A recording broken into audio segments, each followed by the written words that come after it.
أعوذ بالله من الشيطان الرجيم بسم الله الرحمن الرحيم قال الله سبحانه وتعالى يسألونك عن الساعة أيان مرساها فيما أنت من ذكراها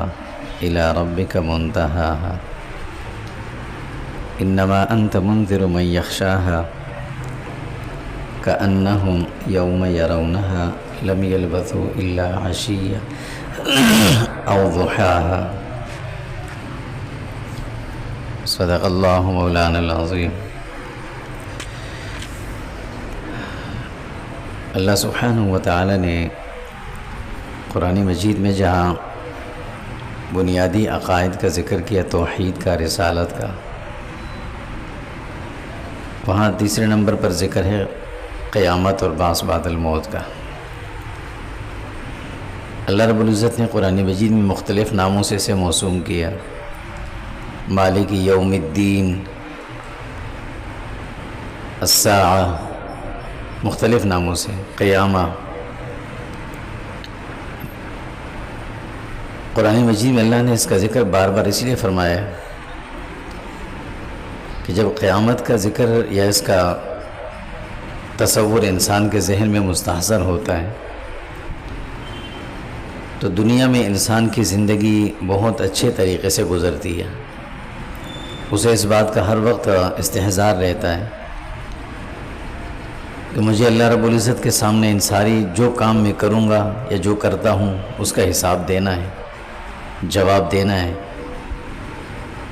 اگر وہ حقوق اللہ میں سے ہوئی تو اللہ کے ساتھ معاملہ ہوگا، اور اگر وہ حقوق العباد میں سے ہے تو بندوں سے واسطہ پڑے گا۔ اور جب یہ چیز انسان کے ذہن میں ہر وقت مستحضر رہتی ہے تو یقیناً انسان دنیا میں زندگی اچھی گزارتا ہے، سکون والی گزارتا ہے، اپنے ہاتھ سے اور اپنی زبان سے کسی کو تکلیف ہرگز نہیں دیتا، جو کہ ایمان کی نشانی اللہ کے نبی صلی اللہ علیہ وسلم نے بتائی ہے۔ اسی لیے قرآن مجید میں بار بار قیامت کا ذکر آتا ہے، اور اللہ رب العزت اس کے دن قیامت کے بارے میں فرماتے ہیں دن بڑا سخت ہوگا۔ جب مشرکین مکہ حضور صلی اللہ علیہ وسلم سے بار بار پوچھتے تھے متی ھذا الوعد، کب آئے گا وہ دن، متی الساعہ، وہ قیامت کب آئے گی، ایان مرساہا، یسألونک عن الساعہ، اللہ فرماتے ہیں یہ آپ سے بار بار قیامت کا پوچھتے ہیں، ان سے یہ کہو کہ وہ دن بڑا سخت ہوگا، اس کے بارے میں یہ نہ پوچھو، اور اس کی سختی کا عالم یہ ہوگا کہ جب انسان اس دن میدان محشر میں جمع ہوں گے تو انہیں اپنی دنیا کی زندگی ایسے لگے گی لم یلبثوا الا عشیۃ او ضحاھا، کہ وہ دنیا کے اندر ایک دن بھی گزار کے نہیں آئے، بلکہ دن کا تھوڑا سا حصہ یا صبح کا وقت یا شام کا وقت گزار کے آئے۔ انسان جب تکلیف میں ہوتا ہے، جتنی زیادہ شدت والی تکلیف ہو تو اسے اپنے وہ راحت والے ایام جو گزرے ہیں وہ اس کو بہت کم لگتے ہیں، اور تکلیف والا وقت اسے بڑا طویل لگتا ہے۔ تو اللہ اس دن کی سختی کے بارے میں فرماتے ہیں کہ ایسا سخت دن ہوگا وہ۔ رسول اللہ صلی اللہ علیہ وسلم فرماتے ہیں کہ اس دن کی سختی کا عالم یہ ہوگا کہ ہر نبی اس وقت اپنی ذات کے، اپنی جان کے متعلق فکر مند ہوگا، ہر فرد اپنے بارے میں فکر مند ہوگا۔ یوم یفر المرء من اخیہ و امہ و ابیہ و صاحبتہ و بنیہ، دنیا کے وہ قریبی اور تعلق والے اچھے محبوب رشتے، خونی رشتے، محبت والے رشتے، وہ سب ختم ہوں گے اس دن، ایک دوسرے سے الگ تھلگ ہوں گے سب۔ لیکن دوسری طرف اللہ کے نبی صلی اللہ علیہ وسلم فرماتے ہیں کہ کچھ لوگ ایسے بھی ہوں گے کہ جن کے لیے اللہ کی طرف سے اس دن بڑی سہولت اور راحت ہوگی، اس دن کی نہ انہیں طوالت محسوس ہوگی، نہ سختی اور شدت محسوس ہوگی، نہ اس کی گرمی محسوس ہوگی۔ کچھ ایسے لوگ بھی ہوں گے۔ اب وہ کون ہوں گے؟ حضرت ابو ہریرہ رضی اللہ تعالیٰ عنہ فرماتے ہیں کہ اللہ کے رسول صلی اللہ علیہ وسلم نے فرمایا سبعۃ، وہ 7 قسم کے لوگ ہوں گے، یظلہم اللہ فی ظلہ یوم لا ظل الا ظلہ، فرمایا اس دن اللہ رب العزت ان کو ایسے سایہ عطا فرمائیں گے کہ جس دن کوئی سایہ ہوگا ہی نہیں، اور سیدھی سی بات اس دن تو سایہ ہوگا ہی نہیں، تو پھر کیسے سائے میں ہوں گے؟ شدت گرمی میں جب انسان شدید گرمی میں ہوتا ہے، شدید گرمی ہو، اور ایسے میں تھوڑی دیر کے لیے ٹھنڈی ہوا چلے، تو انسان کے لیے اس وقت سب سے بڑی نعمت وہ ہوتی ہے، سب سے بڑی نعمت۔ اللہ رب العزت نے قرآن مجید میں کئی جگہ اس بات کا ذکر فرمایا کہ جب میدان محشر کا معاملہ ختم ہوگا، جنتی جب جنت میں داخل ہوں گے تو سب سے پہلے جنت کے باغوں میں جائیں گے، ٹھنڈے سایوں میں جائیں گے اور ٹھنڈے پانی میں جائیں گے۔ اب اللہ رب العزت جنت تو نعمتوں سے بھری ہوئی ہے، لیکن پھر اللہ یہ کیوں کہہ رہے ہیں کہ وہ سب سے پہلے جائیں گے تو گھنے درختوں کے سائے ہوں گے اس میں، اور ٹھنڈے پانی کے چشمے ہوں گے، وہاں جائیں گے، جبکہ اور نعمتیں بھی بہت تھیں۔ وجہ اس کی یہ ہے کہ میدان محشر کے اس شدت کے عالم سے، شدید گرمی کے ماحول سے اور طویل گرمی کا وقت گزارنے کے بعد جب انسان جنت میں داخل ہوں گے، تو ایسے وقت میں انسان کے لیے سب سے بڑی نعمت ٹھنڈا سایہ اور ٹھنڈا پانی ہوتا ہے۔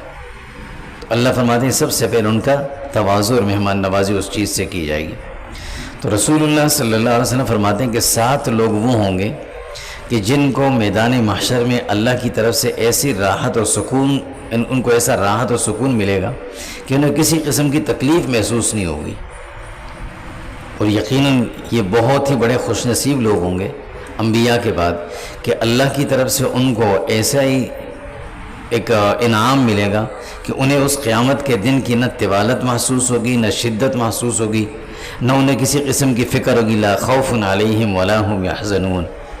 نہ انہیں اپنی گزشتہ زندگی کے بارے میں حزن ہوگا، پریشانی ہوگی کہ ہم نے کہاں دن گزارے، اور نہ آنے والے وقت کے بارے میں وہ فکر مند ہوں گے۔ وہ 7 لوگ کون ہوں گے؟ اللہ کے نبی صلی اللہ علیہ وسلم فرماتے ہیں سب سے پہلا امام عادل، وہ حکمران چاہے وہ کسی بھی درجے کا ہو، پورے ملک کا حکمران ہو، کسی جز کا یا کسی ٹکڑے کسی حصے کا سربراہ ہو، لیکن عدل اور انصاف کرنے والا ہو۔ یہ بہت مشکل کام ہے، بہت مشکل کام ہے۔ کہیں نہ کہیں انسان بہت ہی زیادہ عدل سے بھی کام لے، لیکن کہیں نہ کہیں آ کر انسان کسی نہ کسی جگہ پر معاملات گڑبڑ ہو ہی جاتے ہیں، اس سے خونی رشتے بیچ میں آ جاتے ہیں، تعلقات آ جاتے ہیں، رشتہ داری آ جاتی ہے۔ اللہ کے نبی صلی اللہ علیہ وسلم فرماتے ہیں ہر وہ شخص جو عادل ہو، عدل اور انصاف کے ساتھ سارے کام کرنے والا ہو، اپنوں کو ایک طرف دوسروں کو دوسری طرف، بالکل عدل کے ساتھ چلنے والا، فرمایا ایک وہ شخص ہوگا۔ دوسرے نمبر پر فرمایا وَشَابٌ نَشَأَ فِي عِبَادَةِ اللَّهِ، وہ نوجوان کی جس سے اپنی نوجوانی کے ایام میں اللہ کی عبادت کی ہو۔ عبادت تو عبادت ہے، اور ظاہر ہے بڑھاپے میں جب انسان عبادت جس عاجزی اور خشوع اور خضوع کے ساتھ کرتا ہے، جوانی میں تو ویسے ہوتی بھی نہیں، لیکن اللہ رب العزت کو جو انسان کی عبادت پسندیدہ ہے وہ جوانی کی ہے، پسند ہے۔ اس کا یہ مطلب نہیں کہ بڑھاپے کی ناپسندیدہ ہے۔ جوانی میں جو عبادت کی جاتی ہے وہ اللہ کو پسند اس لیے ہے کہ جوانی کے جو ایام ہوتے ہیں اس میں اور بہت ساری مشغولیت اور مصروفیات ہوتی ہیں، اور ذہنوں کے اندر بہت سارے خیالات اور تصورات ہوتے ہیں، لیکن ان سب کو چھوڑ کر انسان جب یکسوئی کے ساتھ اللہ کی عبادت کرتا ہے اللہ کو بڑا اچھا لگتا ہے، اور پھر اسی کا نتیجہ ہوتا ہے کہ اللہ رب العزت اس عبادت کے اثر کی برکت سے بڑھاپے اور آخری عمر تک اس عبادت سے ان کو جوڑ کے رکھتے ہیں، پھر کہ اسی کا اثر ہوتا ہے۔ تو اللہ کے نبی صلی اللہ علیہ وسلم فرمایا کہ وہ شخص کہ نشأ، وہ شاب نشأ فی عبادت اللہ، کہ جو اپنی جوانی اس نے اللہ کی عبادت میں لگائی سے مراد نہیں کہ صرف جوانی سر اس کام میں لگی، جوانی کے ایام میں اللہ کی عبادت کرتا، اور عبادت کا تصور ذہن میں ہونا چاہیے کہ عبادت صرف نماز، روزے، زکوٰۃ یا قیام اللیل یا سیام اس کا نام نہیں ہے۔ عبادت کا مطلب ہے کہ جوانی کے ایام میں جتنے کام اس نے کرنے تھے ہر کام کو شریعت کی روشنی کے مطابق پہ کرتا رہا، رسول اللہ صلی اللہ علیہ وسلم کے طریقے پہ کرتا رہا۔ فرمایا دوسرا وہ آدمی ہوگا۔ تیسرا آدمی وَرَجُلٌ قَلْبُهُ مُعَلَّقٌ بِالْمَسْجِدِ إِذَا خَرَجَ مِنْهُ حَتَّى يَعُودَ إِلَيْهِ، تیسرا وہ آدمی ہوگا کہ جس کا دل اللہ کے گھر سے ایسا جڑ جائے کہ وہ جب ایک نماز پڑھ کے فارغ ہوتا ہے اور گھر جاتا ہے، گھر کی طرف یا کسی بھی طرف کام کی طرف اپنے گھر سے، اللہ کے گھر سے نکلتا ہے، تو اس کا دل بار بار اس کی طرف اسے توجہ دلاتا ہے کہ دوبارہ کب جانا ہے اللہ کے گھر میں، یعنی مسجد میں، اس کا دل ایسے جڑ جائے۔ اور یہ یقینی بات ہے کہ انسان جب اپنی جوانی کے ایام میں اللہ کے گھر سے تعلق جوڑتا ہے تو اللہ آخری عمر تک اسے اپنے گھر سے جوڑ کے رکھتے ہیں۔ تو فرمایا وہ شخص قیامت کے دن اللہ رب العزت کی طرف سے عرش کے سائے میں ہوگا، اسے میدان محشر کی گرمی اور شدت بھی محسوس نہیں ہوگی، جس کا دل مسجد سے جڑا ہوا ہوگا۔ چوتھے نمبر پر فرمایا وَرَجُلَانِ تَحَابَّا فِي اللَّهِ اجْتَمَعَا عَلَيْهِ وَتَفَرَّقَا عَلَيْهِ۔ چوتھے نمبر پر وہ دو آدمی یا تین یا چار جو بھی ہوں، آپس میں ان کی ایسی محبت ہے جو اللہ کی رضا کے لیے، آپس میں ایک دوسرے سے محبت کرتے ہیں، اور یہ محبت کسی لالچ کی بنیاد پر نہیں ہے، کسی خونی رشتے کی وجہ سے نہیں ہے، کسی تعلق اور دوستی کی بنیاد پر نہیں ہے، صرف اور صرف اللہ کی رضا کے لیے ہے، دینداری کی بنیاد پر دیندار ہیں، آپس میں محبت ہے۔ اور فرمایا اس محبت کا تقاضا یہ ہے کہ اجتماع علیہ و تفرق علیہ، اسی محبت کو کی وجہ سے آپس میں ملتے بھی ہیں، اور جب آپس میں ایک دوسرے سے الگ ہوتے تو بھی محبت کے ساتھ الگ ہوتے ہیں۔ اللہ کے نبی صلی اللہ علیہ وسلم دوسری جگہ فرماتے ہیں المؤمن مألف ولا خیر فی من لا یألف ولا یؤلف۔ فرمایا کہ مومن تو ہوتا ہی وہی ہے جو محبت کا مرکز ہو، جو شخص اس کیفیت اور اس مزاج کا ہو کہ نہ اس سے کوئی محبت کرتا نہ وہ کسی سے کرے، تو اس کی بلا خیر، فرمایا اس کی کوئی ضرورت ہی نہیں ہے، اس میں کوئی اچھائی نام کی چیز ہی نہیں ہے۔ تو فرمایا رجلان تحابا فی اللہ۔ ایک اور حدیث میں اللہ کے نبی صلی اللہ علیہ وسلم فرماتے ہیں قیامت کے دن اللہ رب العزت کی طرف سے کہ اعلان ہوگا این المتحابین فی اللہ، وہ لوگ کہاں جو آپ اللہ کی رضا کے لیے آپس میں ایک دوسرے سے محبت کرتے تھے، وہ لوگ کہاں جو اللہ کی رضا کے لیے آپس میں ایک دوسرے پر خرچ کرتے تھے، وہ لوگ کہاں جو آپس میں ایک دوسرے کے لیے اللہ کی رضا کے لیے آپس میں ملتے تھے اور بیٹھتے تھے صرف اللہ کی رضا کے لیے۔ یہ جو انسان ایک دوسرے سے ملتے ہیں نا، لازماً خاص کر اس آج کے دور کے اندر رشتہ دار سکا بھائی بھی اگر بھائی سے ملتا ہے تو کسی نہ کسی کام کی وجہ سے ملتا ہے، بھئی یہ فلاں کام تو میں آ گیا۔ کبھی کبھی ایسا بھی ہونا چاہیے بغیر کسی کام کے بھی ملنا چاہیے آدمی کو، صرف اللہ کی رضا کے لیے، بھئی ملنے کے لیے آیا ہوں، کیوں؟ میں اللہ کی رضا کے لیے۔ تو یہ ہفتہ وار یا کم از کم مہینے میں ایک دو دفعہ تو ایسا ہونا چاہیے کہ رشتہ دار آپس میں ملیں، بھائی آپس میں ملیں، بہن بھائی آپس میں ملیں، چچا ماموں خالو تایا کوئی بھی، ان سب سے انسان ملنے کے لیے جائے کبھی نہ کبھی، یہ لازمی ہونا چاہیے۔ اس چیز کو اپنے اندر سے ہم نے اپنے معاشرے سے نکال دیا، اور اس کا اثر یہ ہوا کہ قریبی رشتے آپس میں دور ہو چکے ہیں، ایک دوسرے کی پہچان بھی نہیں ہو پاتی کہ یہ کون ہے۔ اسی لیے اللہ کے نبی صلی اللہ علیہ وسلم فرماتے ہیں کہ قیامت کے دن وہ لوگ بھی اللہ رب العزت کے عرش کے سائے میں ہوں گے، اللہ ان کو سایہ عطا فرمائیں گے، انہیں کسی قسم کی پریشانی نہیں ہوگی۔ کون لوگ؟ جو صرف اللہ کے لیے آپس میں ایک دوسرے سے ملتے تھے، محبت کرتے تھے، تعلق رکھتے تھے۔ فرمایا یہ چار۔ نمبر 5 وَرَجُلٌ ذَكَرَ اللَّهَ خَالِيًا فَفَاضَتْ عَيْنَاهُ۔ فرمایا کہ 5ویں نمبر پر وہ آدمی کہ جو تنہائی میں بیٹھ کر اللہ کا ذکر کرے، اللہ سے دعا مانگے، تلاوت کرے، اکیلے میں بیٹھ کر اللہ کو یاد کرے، اور ایسے اللہ کو یاد کرے کہ اس کا دل بہت نرم ہو جائے اور اس کی آنکھیں نم ہو جائیں اللہ کی محبت میں، اللہ سے مانگتے مانگتے۔ اللہ فرماتے کہ یہ چیز اللہ کو اتنی پسند ہے کہ اللہ رب العزت اس شخص کے اس عمل کو محفوظ رکھ کر قیامت کے دن اس کے لیے اتنی آسانی اور راحتیں پیدا کر دیں گے۔ اور 6 نمبر پر فرمایا وَرَجُلٌ دَعَتْهُ امْرَأَةٌ ذَاتُ حَسَبٍ وَجَمَالٍ فَقَالَ إِنِّي أَخَافُ اللَّهَ۔